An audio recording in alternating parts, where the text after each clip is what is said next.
I'm sure you know what tables are. You put your stuff on it, eat on it, and sometimes even sit on it. But did you know that tables also exist in websites too? And they function like real life. Just put stuff in it, in this case. Let's teach you how.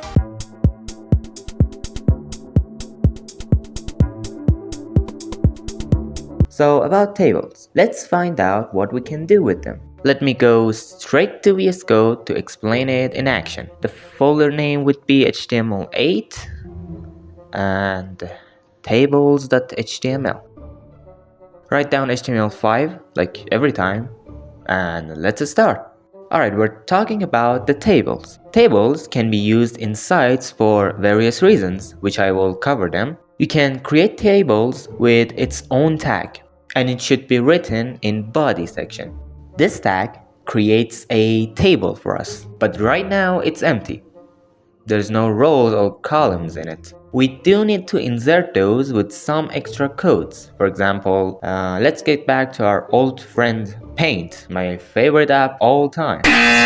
Alright, in here, I'm going to paint a simple table and then create the exact thing in a website. Our table has 3 rows and 2 columns.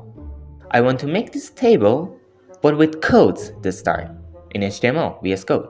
The first code you will need is TR, which stands for table row. This TR can also have its own tags like TD. The structure of tables is easy as you can see. I have a table in general, which has 1 row, and there's a column in this row. Let's write pixel here.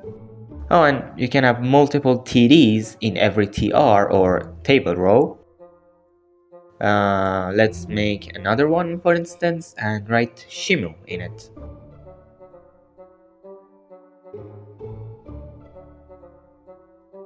Let's take a look at our table real quick. Now, this may not look like a table to you, but it is. Trust me. I have a table with 2 columns. One is pixel and the other is Shimu. Let me inspect it just to prove it to you all.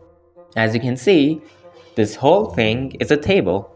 Inside this table, we have row, and in that row, we have 2 columns, one pixel and the other Shimu. I think I need to give this table some style for better visual understanding. Don't pay attention to the code I'm going to write. They're CSS codes, which is used to style your whole website, customize it the way you like it. We will have episodes only dedicated to CSS, so don't worry for now. Alright, with this style, you can see it better that this red line is our main table and these blue lines are our columns. But what if I just copy this whole thing and write it again?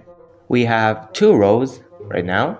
Let's name them real quick. Row 1, column 1, and row 2, column 2. Don't forget that this part is now the second row. So row 2, column 1, and row 2, column 2. Let's check it real quick. And there it is. Another row with 2 columns. I said I want to make a table like this, but we're lacking 1 more row. So we need another Ctrl V and some renaming. And there it is. Exactly like the thing I painted. So we discussed about tables and how to make them, but what are they even used for? What did I wasted your time? For what? Like, what the hell can I do with this? Well, let me show you an example of tables in websites. Take a look at this, for instance. This whole thing is a table. These are rows or TRs of it. There are 10 rows. Oh, I can change the amount of rows here. Nice. So yeah, 20 rows now, or 30, 40, whatever. And these are its columns. 1, 2, 3, 4, and 5 columns. This type of table structure is mostly used for storing data, because this structure is kinda expired for other uses, but many websites still use this structure for data. Alright, there are many tags related to tables, which I'm not going to talk about them because you would get bored. What you can do is to check this site, W3 Schools, which I talked about it in the first episodes, episode 2 or 3, I think. You can get the link up there. You can learn absolutely anything about any code in this site. Take a look at tables, for example. See? All the different codes are here, which you can try them for yourself. Let's give you some homeworks. Let's paint your homework in Paint. I want to create a table looking exactly like this. Let me help you a little with how you would write it down. There's an attribute only for merging cells and rows in tables. It is called colspan, I think. With this attribute, you can define that how much place or how many cells can something take. The default amount is always 1. Let's say 2 for here. And if I check it out, you can see that this column is taking up more space now. And it pushed the other one further. But don't be mistaken, this table still has only 2 columns. The second one only got pushed to make more space for the attribute we used. Now if I go back and delete this column, I can easily have one column as big as 2. But what if I want to merge 2 rows? These 2, for instance. You again need another attribute which is called row span. This one was for columns and this is for rows. I want this row to take 2 places. Let's check it real quick.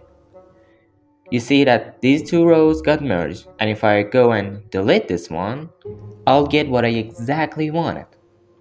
So go and do your homework using what I just told you, and that's about it.